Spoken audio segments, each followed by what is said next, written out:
Ladies and gentlemen, good day and welcome to the India Shelter Limited Q2 FY26 earnings conference call hosted by ICICI Securities.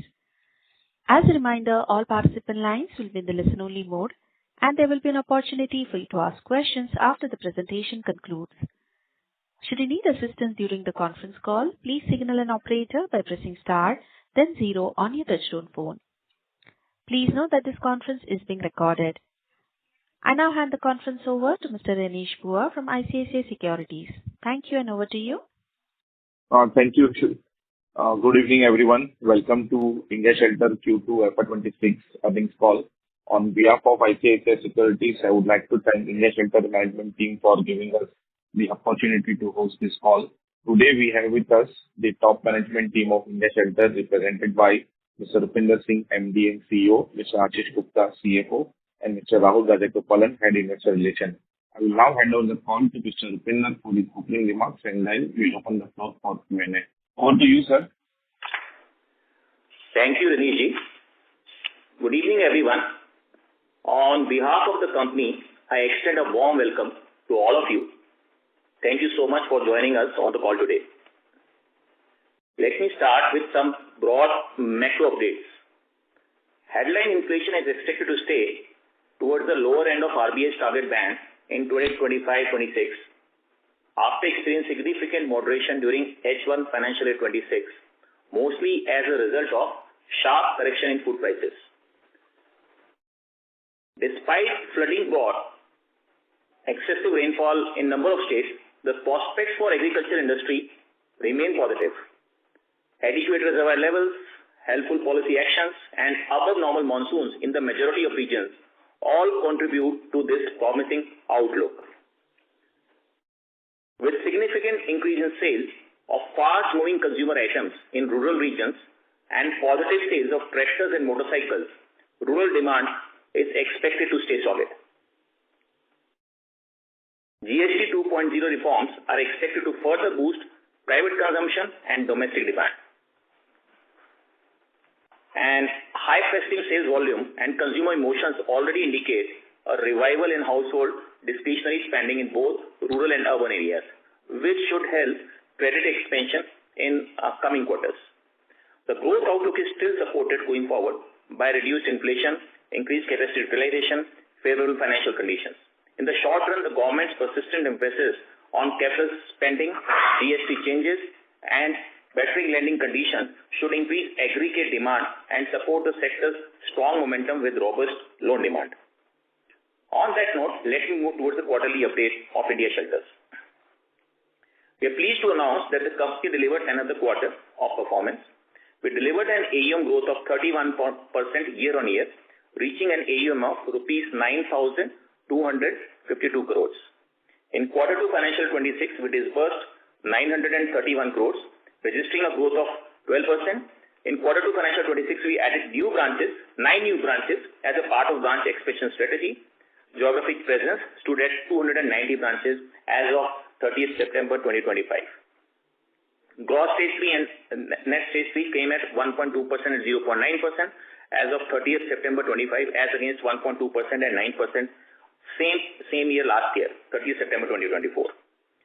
On profitability metrics, PAT for the quarter came in at rupees 122 crores, registering a growth of 35% year-on-year and 2% quarter-on-quarter. Return on equity stood at 17%. Our net worth now stands at rupees 2,914 crores. We continue to see demand and growth potential in the affordable housing market in Tier 2 and Tier 3 cities, supported by government policies. Our guidance remains same. That is branch addition of around 40-45 year-on-year, of which we already opened 33 in this financial year, that is H1. Maintain spread of more than 6% in medium term. Credit cost around 40 to 50 bips and loan growth of 30-35%. Now I would like to hand over the call to Ashish Gupta, our CFO, to take you through the financial metrics. Over to Ashish ji. Thanks, Rupinder ji. Good evening, friends. Let me take you through the key financial numbers. We have ended the quarter September 25 with AUM of 9,252 crore. Year-on-year growth in AUM is 31%. Quarter-on-quarter growth is 6%. Total income for the quarter is Total income for the quarter is up by 30% year-on-year, largely driven by 31% growth in AUM.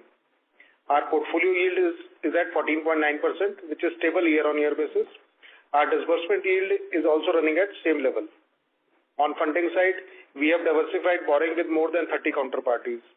Average borrowing tenor is at about 8 years.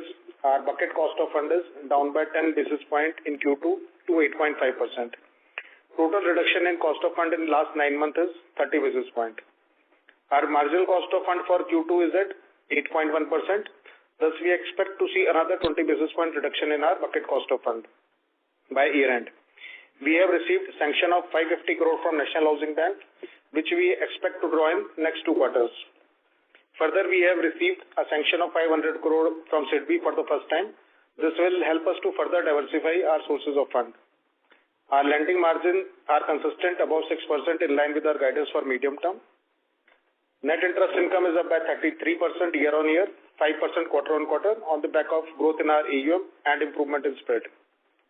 Coming to OPEX, our year-on-year growth in OPEX is lower than growth in AUM, resulting in better cost ratios. OPEX to AUM for the quarter is at 4.1%, down by 30 basis points year-on-year. Cost to income for the quarter is at 35%, down by 170 basis points year-on-year. On asset quality side, stage 3 is stable at 1.2%.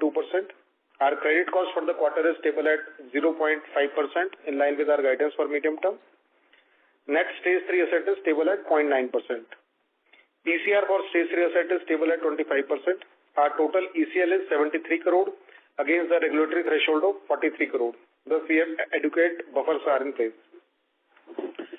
PAT for the quarter is at 122 crore, year-on-year up by 35%. ROA for the quarter is 5.8%, up by 20 basis points year-on-year. ROE for the quarter is 17% on annualized basis with a leverage of 2.9 times. On liquidity side, we are comfortably placed with a liquidity of 580 crore and undrawn sanction of about 1500 crore. Our ALM is positive across all the buckets. With this, I conclude and now we can open the floor for Q&A. Thank you very much. We will now begin the question and answer session. Anyone who wishes to ask a question may press star and 1 on their touchtone telephone. If you wish to remove yourself from the question queue, you may press star and 2. Participants are requested to use handsets while asking a question. Ladies and gentlemen, we will wait for a moment while the question queue assembles. We'll take a first question from the line of Raghav from Ambit Capital. Please go ahead. So, hi, good evening, and thank you for giving me the opportunity. I just have 2 questions. One is, what is your bounce rate for the quarter, and if you can give me a split by housing and non-housing book? That's my first question. So bounce rate is into a tune of 20-22%, which happens. That is on quarter-on-quarter. Sometimes if there is a weekend, Sunday or something, it goes spikes by 1 or 2%. Otherwise, range between 20-21%. That is something we keep maintaining around, basically. Okay, and what was the split between housing and non-housing in terms of bounce rate? So there is no difference between the bounce rate between the HL and LAP. So broadly, we are catering to self-employed segment in both the loan product category. So there is no much difference between the 2. Understood. Second question is, a couple of affordable housing finance companies which have reported yet have shown some slippages come through. What are your thoughts on the industry collections and asset quality, given that even your stage 2 ratios have gone up? Just some of your thoughts will be very helpful. So I think last 1.5 years is discussion which is running around this piece particularly, and there's an obvious reason because of overall industry. If you see not only affordable housing, but when we talk about rest of the products, whether it's MFI sector, unsecured, so there is a heat around that piece. And if there is a heat around piece, you will always find that one product in some other way, to impact the overall ecosystem basically. So there's a slight stress, but having said so, affordable housing companies do have a one strong support in terms of getting selection fast, quicker and better in that piece. And this is the reason that even if customers slippage and move to further stage which is 90 DPD and above GNPA level, the opportunity with the affordable housing company, they have always there to bring it back. So little bit up and down that keep coming. It's a long-term business, so every quarter can't remain the way it is earlier one. But yes, I think most of them are in the range bound basically. Understood. Just for second half, what kind of disbursements are you budgeting? Your second quarter disbursement growth is only 12%. It was trending at 25-30% before this. So how are you thinking about disbursements in the second half? And then will you still stick to a 30% plus growth guidance on AUM for the year? Yes, I mentioned during my early commentary that we'll be going to maintain this growth rate of 30-35%. This quarter definitely like rains and all, and because of GST coming late and people try to hold back anything. There are so many answers can be given around. But as I said, a month here and there won't impact here as the prospect of business and the momentum that has been built, that's going to remain there basically. So 30-35% of AUM growth, you can easily consider that happening in coming quarters also. So that's all from my side. Thank you. Thank you. Thank you, Raghav. We'll take our next question from the line of Darshan Deora from Invest Group. Please go ahead. Yeah. Firstly, congratulations on a great set of results.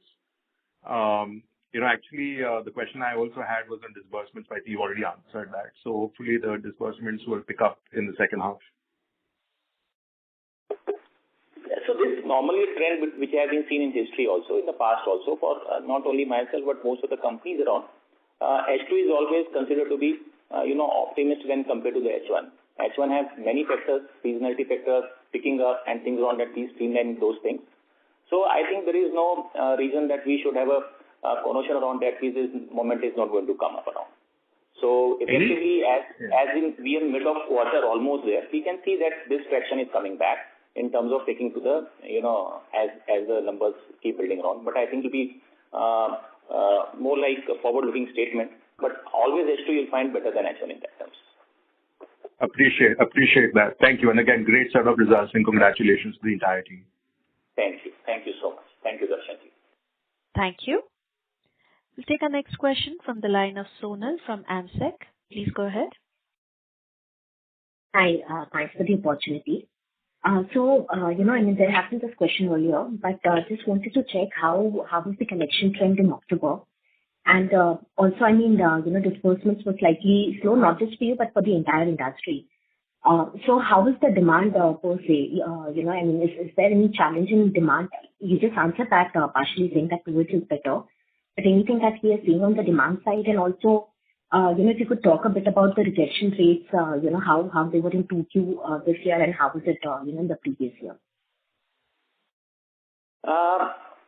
So if you talk about demand which comes in form of new customer coming for logins and all, I don't think any challenges coming around that piece.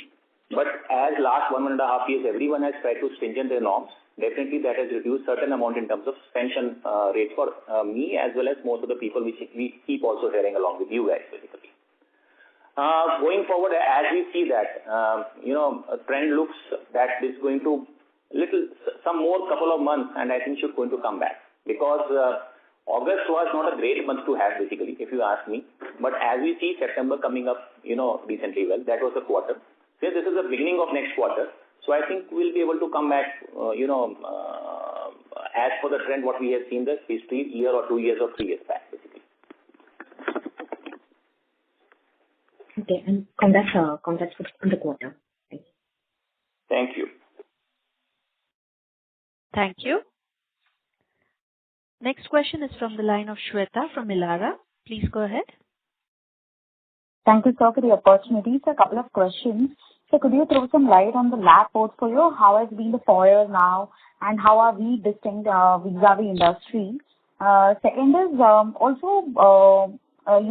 you sort of alluded to this, but still, just don't mind me harping on it. So 30 DPD has spiked to 4.7%. Even stage 2 has spiked, but we've not seen much of movement in our PCR or ECL provisioning.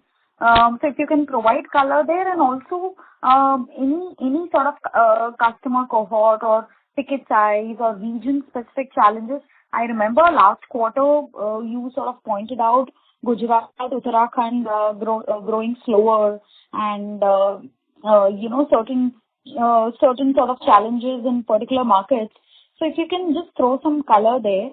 And lastly, just a data keeping sort of a question, like what is the attrition rate? Yeah, thanks. Yeah, many questions, and if I miss something, please point me out in between, Shweta. Sure. So, if you talk about lab per se, we try to focus again. The norms are not very different, where the FOIs in terms of 50-55% and LTVs are lower than 50%. That is for the lab portfolio. Our focus largely in this tier 2, tier 3 market that continue to remain for the self-employed segment. Most of them who are generating their own incomes in those markets by serving those vicinities and all, that continue to remain there particularly. So this is a focus area particularly. So if you talk about month on month, we are observing that in some months there is a spike which is coming, some months it's dull, and there can be various factors around that. Sometimes it's a monsoon, sometimes multiple things. But our thought is not to go break into month on month pieces. It is ultimately to continue to remain in that segment of 30-35% of growth. That we are committed and that we are focusing on directly per se. You talk about some terms of stage 2, right? For stage 2, can you take it up what he exactly said, what the number she was talking about? So can you please comment? Can you repeat, Shweta, once again? So, both 30 DPD as well as stage 2 saw some material spike, right? And we've been seeing this trend formation like over a year now. So any customer cohort, any specific ticket size or any geographic challenge you want to attribute this to? So I can give this, yes, there's a 20 bits hike than the previous quarter. Obviously, this is hike which is there particularly, but as we see the traction coming in month of September back, as I mentioned, August was literally not as a great month, but as we see that, we feel that there's going to be sticky around this piece, little bit more, maybe 4.7 come to 4.5 or something that way. That's what we feel so in coming time. But let's see how the things turn around basically.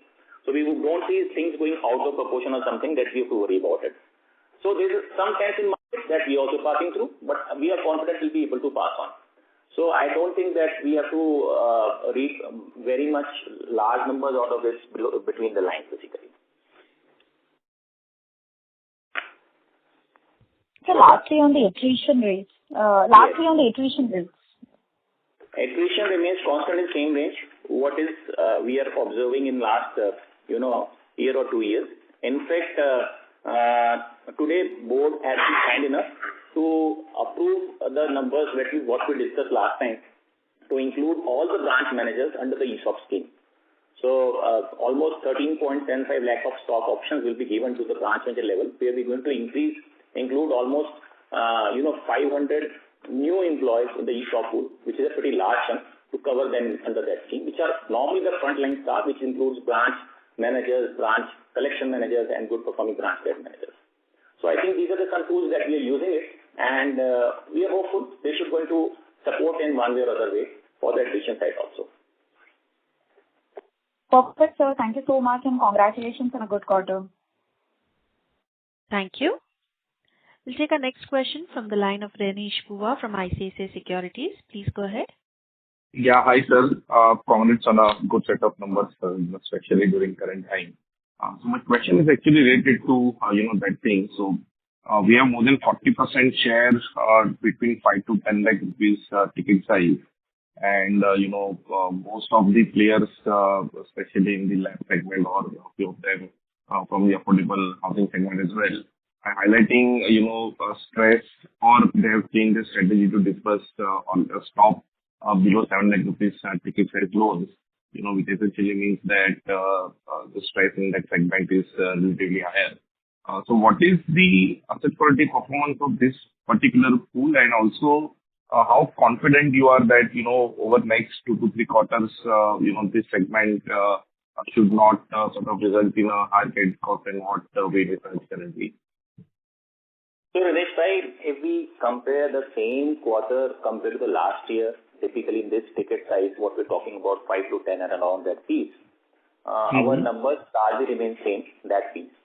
I can understand that few of the institutions which may not be part of housing finance company, they might be finding this problem, because this is a point of discussion which happened many times in past also, that if you don't have a SARFAESI right, then there is always a scope of struggling around that piece.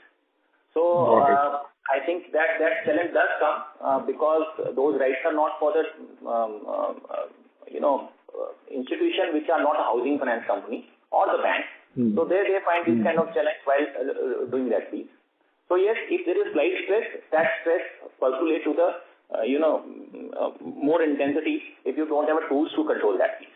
So fortunately, as a housing finance company, there are some role which has been played by the SARFAESI that way to curtail that piece. So that remains almost same when we compare year on year. Same September numbers continue to remain the same number when it's about the negativity. Got it. Okay. So, concluding this, I mean, we don't foresee any risk from this pool in coming quarters.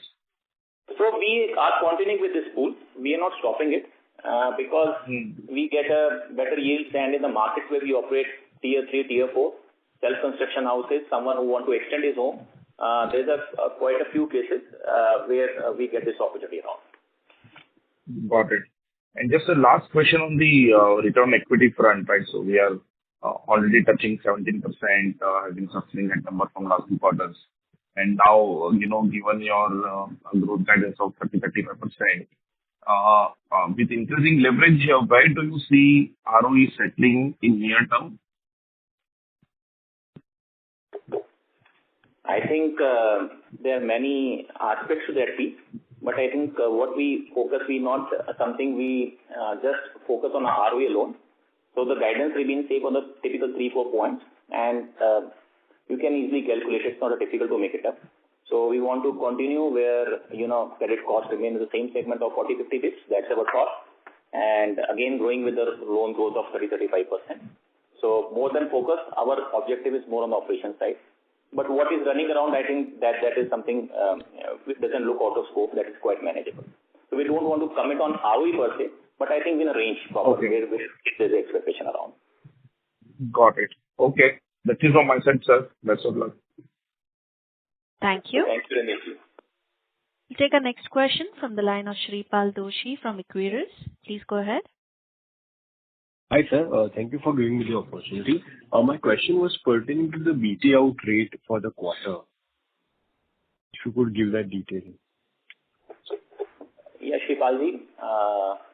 I think when you see the market trends are little tough, you always find there are some green shoots also, and I think BT out rate is one of that. What we're realizing, BT out rate is curtailed well, decent in the range bound, what we talk about. I think that is again 4.5% of BT out range, what we can see around basically. That is the thought, which is comparatively slightly better than what it was a year back or 2 years back. Okay.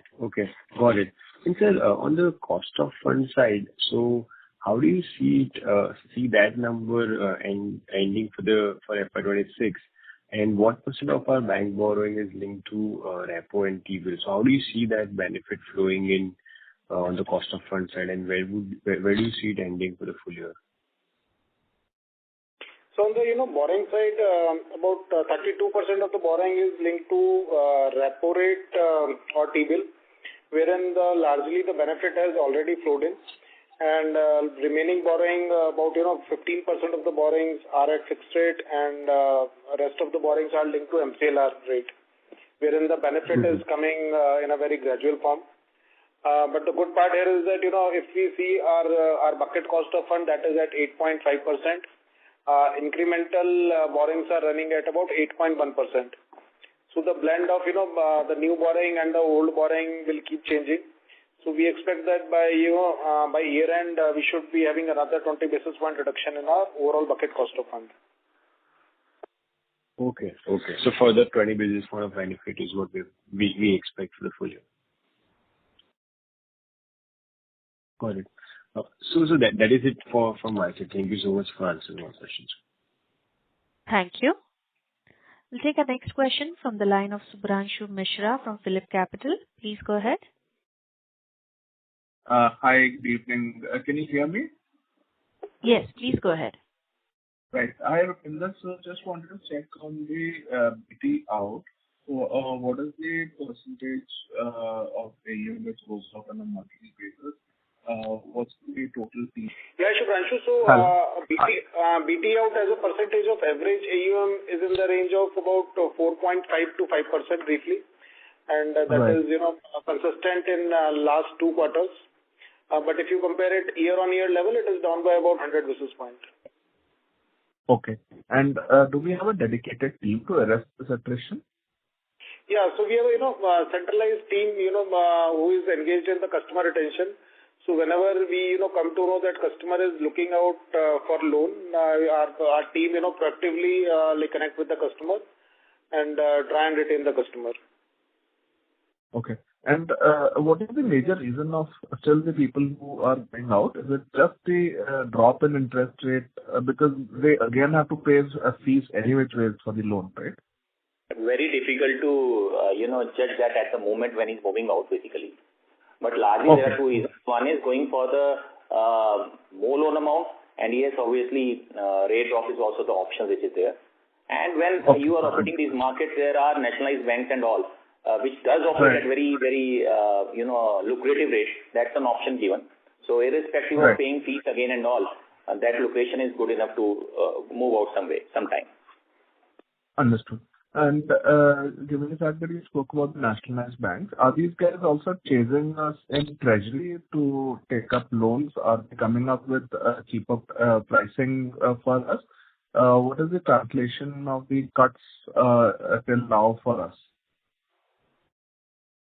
So for if we talk about the PSU banks specifically, so PSU banks, if you see the borrowings are linked to MCLR. And there is not much movement in the MCLR of PSU banks at this point of time. Right. So, the benefit of rate cut from PSU bank is limited to about, 20 basis point till date. But we expect that as their, deposit ratio between the new and old will keep changing, the benefit will keep coming gradually over the year. And so, as and when the reset of those borrowing will come, the benefit will keep coming on that borrowing.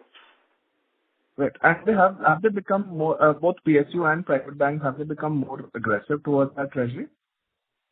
So liquidity in the overall market is, quite good at this point of time. So everybody is looking for, quality lending. So we are seeing, good aggression from the bank side to fund at this point of time. Understood. This was very helpful. Thank you so much. Thank you. Next question is from the line of Abhijit Tibrewal from Motilal Oswal. Please go ahead. Abhijit, Hello. your line is unmuted. Yes, please go ahead. Yeah, hi. Good evening, everyone. Thank you for taking my question. Rupinder, I joined about 15 minutes late. Apologies. So in case my questions are repetitive, please let me know. I'll look up the transcript. So just 2 things I wanted to understand. One is, a lot of participants in this call have already asked about asset quality, the fact that stage 2 is inching up. And we're seeing that across some of the other affordable housing finance players as well. Again, pardon me, but I don't think this is just a seasonality-led what we are seeing today. Because somewhere there is an acknowledgement that, hey, in addition to seasonality, which is about maybe rains in the second quarter, there is also some spillover that is being seen from MFI, micro lab into affordable. Somewhere we see an acknowledgement that, hey, there are pockets like maybe Chennai, Surat, Tirupur, right, which are exhibiting some localized stress, again, primarily because of tariffs. So I understand, like in last year, right, but pulled back very, very strongly in the fourth quarter. But this year, is it looking like any different, or you think that this is just one edge deterioration and things will definitely get better once we move into the second half? Thank you, Abhijit. I think we answered this question, but yes, we have not only said seasonality, we said when overall industry is impacted, so some heat gets purged into, entire ecosystem, and that does affect a little bit. But what we have to see, what are the guardrails and how we are reacting to that piece. That's an important piece. Fortunately, the market where we operate, the ticket size in the tune where we can apply various norms, and there's a reason, though there are certain slippage in certain buckets, but when you talk about overall number, whether it's a credit cost or this thing, we are able to maintain. So dynamics keep changing month on month, quarter on quarter. That's bound to happen when you're running a long run business. So does it going to affect it? It is only help you to prepare better. That's our thought. That's our philosophy working around that piece. You have seen since you appreciated the last quarter of previous year, and I think that was the obvious reason that preparation helps into that side. So I think that keeps building our capacity and appetite to face these kind of changes which is happening and which are very dynamic particularly. So I don't think that we have to overly concerned about it, but yes, operationally how to execute, that is more important, that we on the job. And maybe that's why this set of customers, if he moves to 90 plus, bringing them also become easier because of the tools which are available in form of SurfAC or in form of LTVs and all, and that's being used very effectively. And this you can see also, even if there is some inching of which happen in certain DPD, certain buckets, but if you see the GNP is very well in control, that happens particularly that way. So instead of going month-on-month basis or quarter-on-quarter basis, there may be little flip here and there, but our focus is more on execution and we are confident on that side. Got it, sir. And then the last question I had is, earlier in the call I saw that, we continue to guide for that 30-35% year-over-year growth in AUM. I think which is a very good thing, and I think that at our current size, which is about 9,200 crores of AUM, we should do that. Having said that, so don't you think, given that, at the overall industry level, if there are some concerns emerging, maybe, and also because we have a good exposure to the self-employed customer segment as well, don't you think, it would be maybe little prudent to slow down a little bit, see how things evolve, and then kind of maybe grow strongly after things have settled down? I just wanted to hear your views on how we are approaching this, given that for one thing, that the self-employed customer segment, right, in case some of the things that we've seen in the last 6 months, they continue for some more time, will exhibit vulnerability going ahead. So I think we are into this business for many years together. I think a company from day one, when incepted, the focus always remained to self-employed because they feel the market where we operate, the product what we are into that suits maximum in that term particularly. And while you are executing on that side, you also hone a skill for underwriting those set of customers and how to deal in terms of problems and challenges which has happened. So companies faces the time of COVID, the times what happens in the demon side and how the tools has been developed. So one side there is a mechanism which is on the underwriting side, other side then there's a mechanism of collection and of dealing side also basically. So what on basis of that only we project in terms of the going forward guidance and all, and that remains same. And that is the reason when we say that growth is going to remain around in tune of 30-35% and credit cost is going to be around between 40-50 bits. That we are focused on and they'll keep doing it. And as I mentioned, when you see the business, it should not be seen the business on a monthly basis or a couple of month basis. It is for a long range, and your guardrail should work keeping in mind that you get the right officer on that piece. So we are on the job. We are the job on the field in terms of operation as well as execution. Both sides while making sure that lending is prudent and other side ensuring that the collection is very well intact that way. That's going to remain there basically. Got it. And so just one follow-up on that. I'm just trying to understand, in this repo rate cycle, right, repo rate cut cycle, we're not seeing any affordable housing finance companies cut their PLR rates as yet, right? Won't it be more prudent that in an environment like this, maybe cut PLR a little bit, right? Take better credit quality customers, because at the same time, right, while our BTs have not inched up, like you said, it is still in the range of 4.5 to 5%. BT outs at the industry level are going up. So maybe with slightly lower pricing, which would mean slightly lower profitability, cater to a better customer segment, given the environment that we are in today. So I think this is a model, someone who create well, execute the business. Our model is where we deal with a ticket size of 10 lakhs around basically, right? And again, with the markets where we operate particularly. What you're saying, that may be applicable to someone, some different ticket size, some different set of market, where the competition is very different way and format around that piece. And I think largely the girdle has been created, as I mentioned there, to cover those things basically. But yes, as new customer comes, we definitely, pass on what need to be passed as per the system mechanism. There our business rule engine and RPP model does work around that side and give them that output particularly. So that passes will come accordingly with time.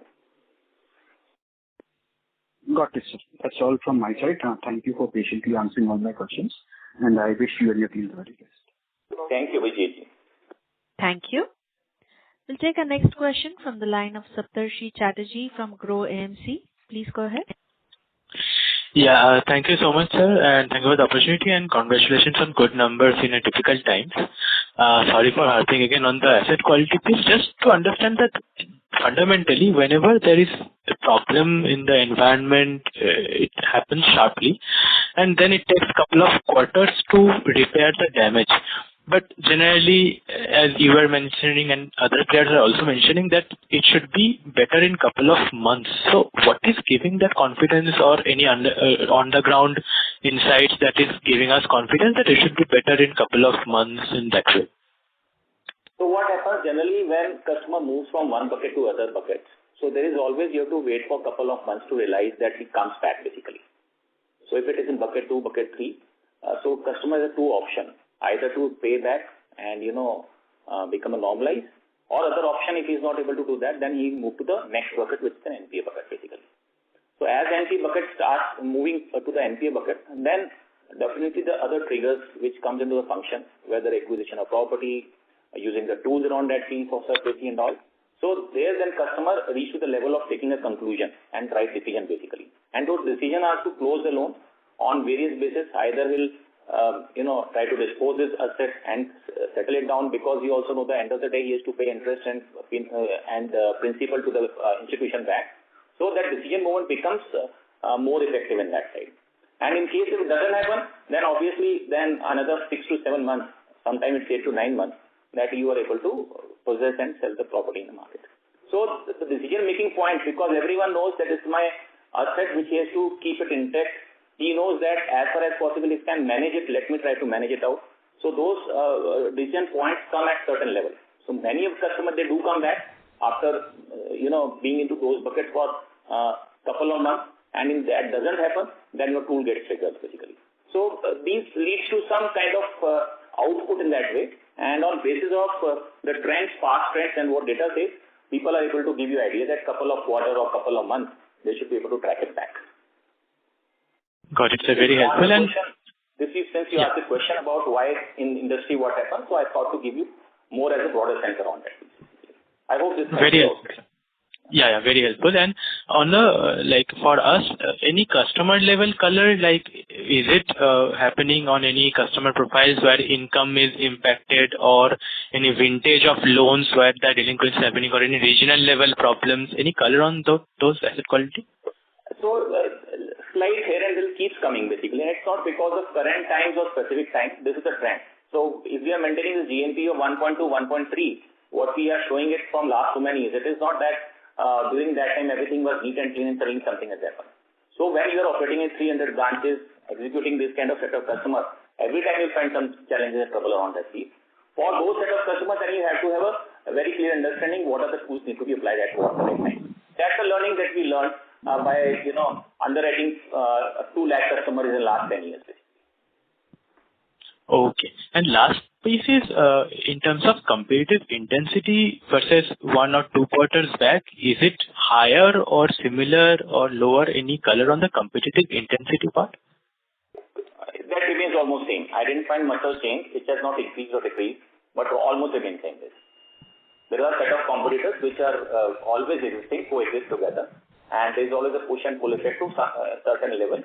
And I spoke this thing last time also, more than a customer, the intensity is more about pushing the people from one company to other. That is a more a role which competition plays around. This is the trend which has been offered. Okay, sir. Great. Thank you so much and all the best for future.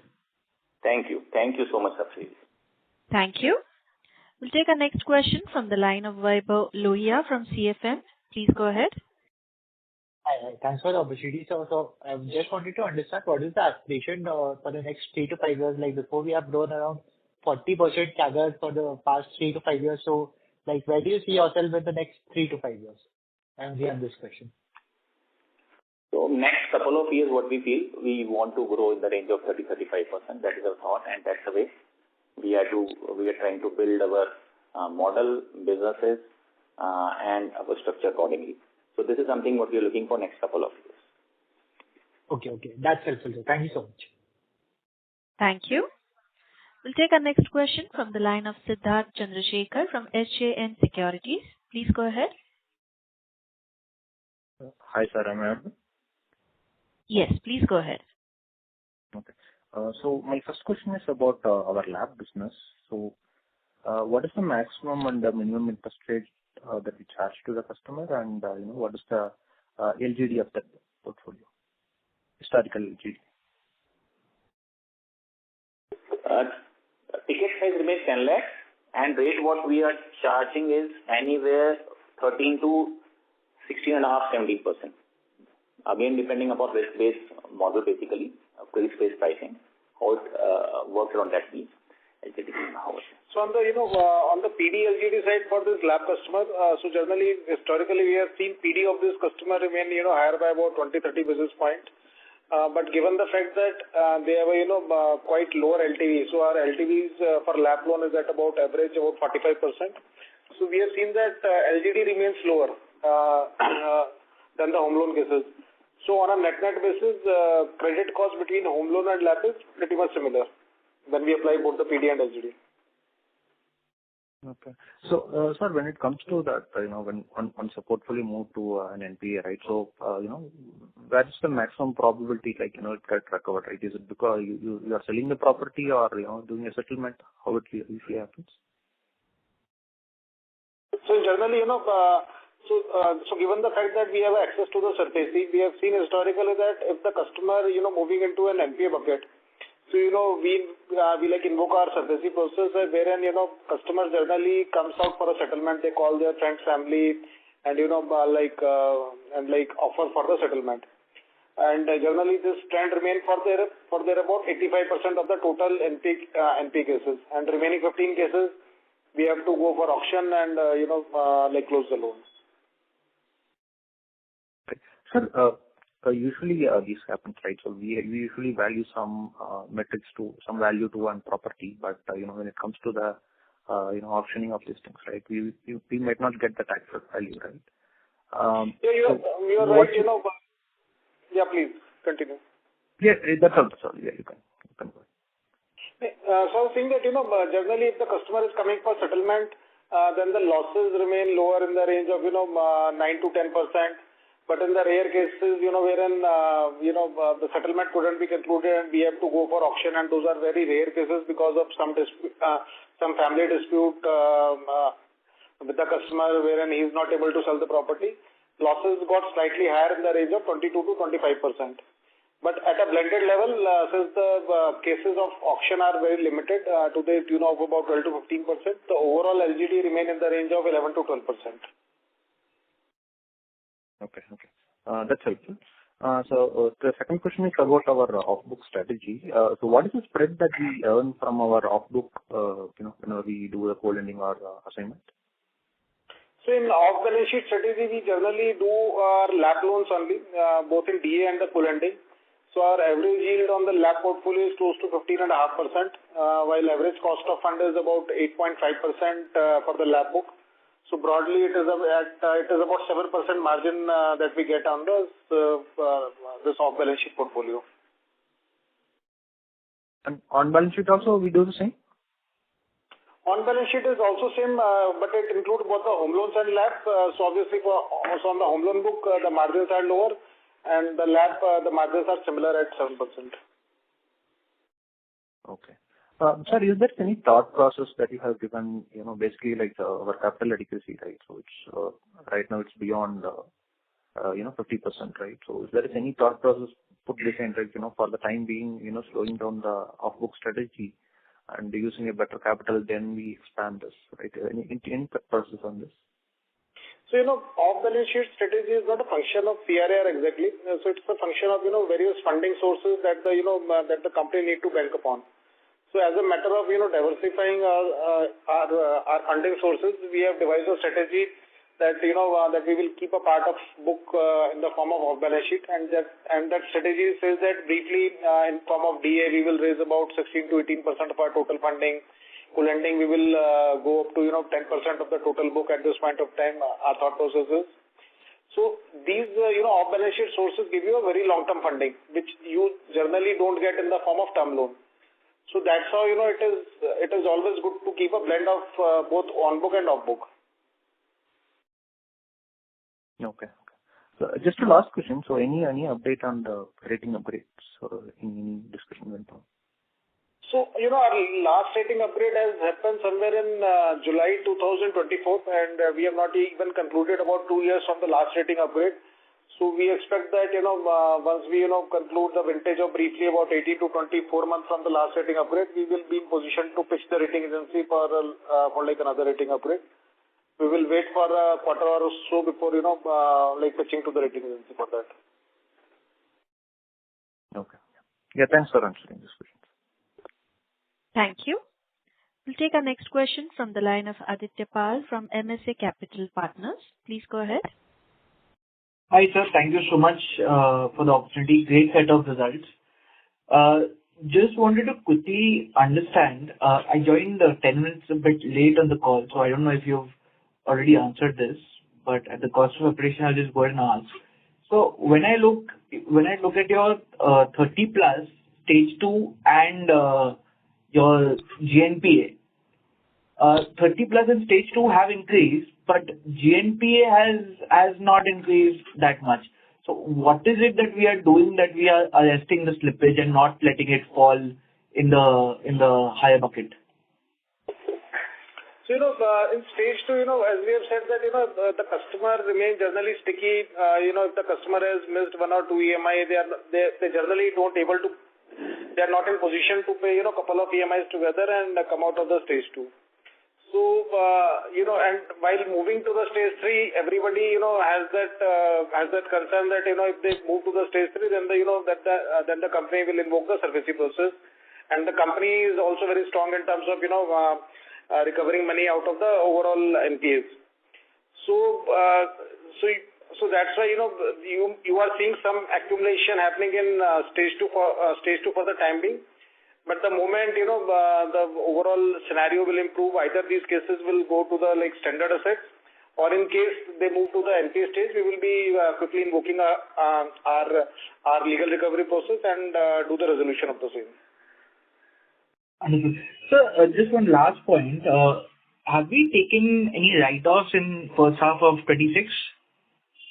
So we have, very stated write-off policy since last 4-5 years that any account which move into NPA bucket for more than 2 years, then we do a write-off.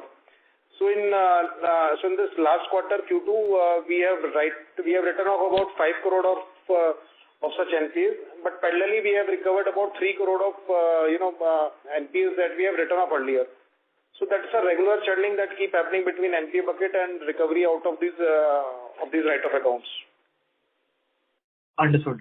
And so last year in FY25 Q2, we had said that we had some leadership transition in our Madhya Pradesh state, that the state head and branch head had moved out, and we were facing some difficulty, and because of which asset quality had spiked up at that point. Do we see that the issue with that state has been resolved, and we can expect now moving forward a resumed growth rate, what we are seeing now?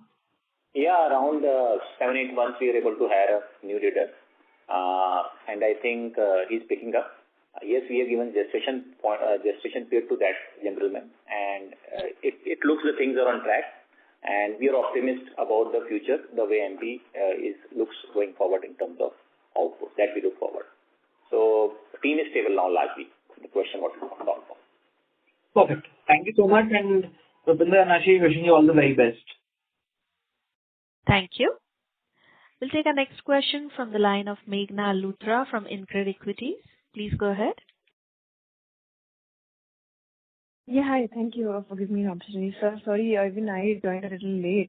I'm just taking the forward. I'm sorry, your voice is sounding muffled, Meghna.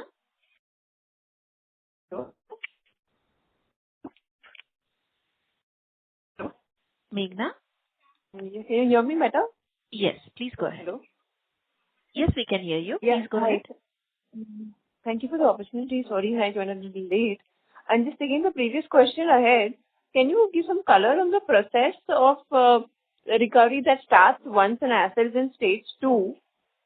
And my second question is, with an AUM growth of around 30%, so do you expect the LAP proportion to change, or would it be at a similar level? I think we have an intent to continue with the 60-40 ratio, though there's a slight gap between 60-40. We are 57-58 and 40 to 41% on the other side. So we have an intent to continue with the 60-40 ratio, with 60 is the housing and 40 is the LAP. That is intent going forward also. This is the way the model has been created in markets where we operate around particularly. So once customer move to NPA, it's basically surface invocation which happens from 13 to then some time you have to give in terms of 60 days or something, then 13-4, and then we go for a DM orders and acquisition of property. But it has been observed more than 80%, 85% of customers, once you invoke the surface rights, they try to fastly their process of settling the loan amount. That has been seen there. So the entire process, which takes normally 8-9 months, only 20% of customers reach to that level, where you have to reach to that extent, and then some part of that you have to possess and sell it out of that. Okay, that's very helpful. Thank you, sir. That's all from my side. Thank you. We'll take our next question from the line of Sonal from AMSEC. Please go ahead. Thanks for the follow-up opportunity.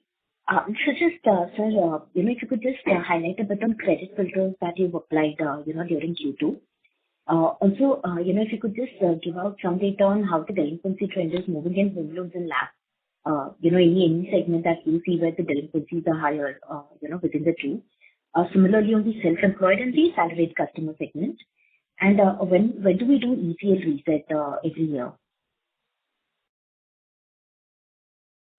Between HL and LAP, I think there is, if we are at 1.2, LAP will be around 1.3 and HL be 1.1 in terms of these numbers. So there's around 18-20 bits of gap which does remain between HL and LAP when you talk about the numbers around that piece particularly.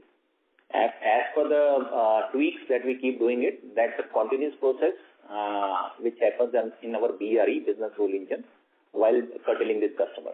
So irrespective of timings and all, wherever we find that some branches we need to tweak in terms of BRE, we try to make it up. There's a mechanism internally where we use our data science team to give an output, and basis that BREs are upgraded. And on basis of that, those tweaks happen in terms of in those markets, how the things has to be tweaked, whether in terms of FOIs, whether in terms of certain segments or geographies, all those things that we have to keep in mind. That's an underwriting tool altogether that works in that particularly. Third thing you talked about, what was ECL reset. ECL reset frequency. So our ECL reset frequency is, briefly, it's a model which we are running since last 5 years, and this model is behaving well. So whenever, like COVID situation have happened, we have done some tweaking, built in some, assumption to compute higher ECL. But since, last 3 years, we are seeing the model is behaving well, and there is no change in assumption which is required briefly, and we compute ECL every quarter, recompute every quarter. Okay. So just another question was, what is your fixed rate book currently on the asset side? And how do you see spreads evolving? Because, we spoke about, probably Q4 exit, cost of borrowing will go down to 8.2%. So our spreads would ideally, logically, they should go to about 6.6, 6.7%. So, some commentary around that, and, how do you see yields moving from here? So, about 15% of our book, loan book is at a variable rate. And then we have about 35% of the book, which is at a semi-variable rate, wherein the reset will start doing in from FY27. and then remaining 50% of the book is at a complete fixed rate. On the liability side, as we have said that there will be some reduction in the cost of fund which will flow to us in the tune of about 20 basis points. So we expect that by year end we should be reaching overall cost of fund at about 8.3%. That is how. So there will be some temporary expansion in the margin. You are right, to that extent. Okay. Thank you. Thank you, sir. Thank you. We'll take our next question from the line of Shailesh Kanani from Centrum Broking. Please go ahead. Yeah, good evening, everyone, and thanks for the opportunity. So I went a little late, so I don't know if it is answered or not. So I have three questions predominantly on growth and demand. So the first question is, some peers have kind of called out macro softness impacting disbursements. So, and we have posted decent growth, right? So, any qualitative differentiation you can talk about in terms of our customer base or any geographies or something on that? Second question is with respect to, have you observed any moderation in lead conversion, traction to disbursement ratios or approval turnaround times in recent months? And third, is the demand strength you are witnessing more in urban centric or broad based across semi-urban and rural areas? So we are spread largely into tier 3, tier 4 market. Our most strategy is not in urban market, but those markets which are semi-urban. That's the focus area. Areas around that piece. And that again catering the segment which is more on self-employed who are dealing into those vicinity. They may be a small cloth merchant, street mart, small mechanical shop, whatever it is basically. And these are the businesses which generate income on weekly, monthly, even daily basis basically. So that is the way their income generates on that piece. And their ecosystem is very stagnated to those vicinity where they are operating it. They are not something which is going to get impacted by, situation like trade wars or exporters of that piece basically. Since they are all self-employed in that category. And most of them, they are something who are now not been a part of a strong banking ecosystem particularly. And a segment of customers who want to have their own house or take a small loan to fulfill their needs and requirement of that working capital. Those things are the set of customers we try to operate that piece. So we find this is a huge, humongous market. And as we go deeper, there's a scope of improving that piece. There are some challenges which does come on the basis of sometimes seasonality or something which is not picking up. And that keeps, moving month on month or sometimes quarter on quarter, zone by zone basically. Because we are spread across 15 states in the country. So those things you do face when you're into the operational activity per se. But when you see overall output, I think we don't find much of challenge on that piece. Yes, when there is a heat around, you always have there is scope of something missing out here and there because market is not booming particularly. But we are not affected because of what is happening around basically. There is a small impact on that, so it keeps happening particularly. So these are the trends which you keep finding, not only during this time, but any good and bad time across basically. When you have expanded operations across in so many geographies. Fair enough. Sir, anything on that? Anything we have seen moderation in terms of lead conversion or sanction to disbursement ratio or any turnaround time? Our logins remain almost, as per the plan. Yes, you keep tweaking the tools of your underwriting at that time. You'll always find that you try to churn around those things. But sanction to disbursement is also equally good that way. So, little upshoots and that keep coming around that piece, but nothing which we have to be concerned about or we would change the strategy on that side. Okay, and sir, in terms of demand strength, it is broad based, right? That is a fair assumption across states in which you operate.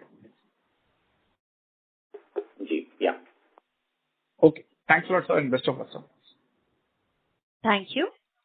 Ladies and gentlemen, we'll take that as the last question for today. I now hand the conference over to management for closing comments. Over to you. Thank you everyone for taking your valuable time for attending our earnings call. Also an audio recording and the transcript of this call will be uploaded on our website in due course. Looking forward to hosting you all in the next quarter. Further, if you have any questions or require additional information, please feel free to reach us out. Thank you so much and good night. Thank you. Thank you, members of the management. On behalf of ICICI Securities, that concludes this conference. Thank you for joining us, and you may now disconnect your lines.